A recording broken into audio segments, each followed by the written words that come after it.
السلام علیکم و رحمت الله و برکاته. برادران و خواهرانی که در کرانتین قرار دارید و در خانه ها محبوس شده اید، این روزهای بیکاری را غنیمت بدانید و از آن خوب استفاده کنید. متاسفانه بعضی برادران و خواهران این روزهای کرانتین را به تماشای فیلم های مبتذل و بی‌حیایی و نوارهای شیطانی می‌گذرانند. زیغ میشویم گفته در شبکه‌های اجتماعی با همدیگر صحبت‌های محرمانه می‌کنند و برای همدیگر رسم و نوارهای حرام می‌فرستند و سخنان شهوت انگیز می‌نویسند. العیاذ بالله. این است حال زنان و مردان امروز که دعوای مسلمانی می‌کنند. برادران و خواهران عزیز، از چنین کارهای شیطانی پرهیز کنید و بیش از این الله را به غضب نآرید.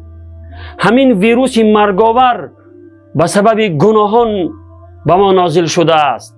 پس چرا این را شما درک نمی کنید؟ البته که محبوس شدن در خانه ها برای انسان ناخوش و ناگوار است، ولی برای ما یک فرصت خیلی بزرگ است که می توانیم کارهایی را انجام دهیم که در دیگر روزها از جهت مشغول شدن به کار و بار زندگی نمی توانستیم انجام دهیم.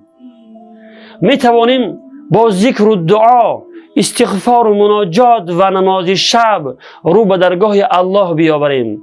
نمازهای قضا را ادا نماییم که از جهت غفلت و سستی ترک کرده ایم. توبه و استغفار زیاد کرده به درگاه الله مهربان با آب دیده زاری کنیم تا خداوند این بلا و مصیبت مرگاور و خانه خراب کن را از سر ما دور کند. پیامبر خدا صلی الله علیه و سلم می فرمایند 5 چیز را پیش از 5 چیز غنیمت بدانید و یکی از آن 5 چیز این است که پیش از آن که به کاری مشغول می شوی بیکاریت را غنیمت بدان. پس برادر و خواهر عزیز، این روزهای کرانتین را که روزهای بیکاری است خوب غنیمت بدان. شاید چنین فرصتی برای تو دوباره میسر نشود. و السلام علیکم و رحمت الله و برکاته.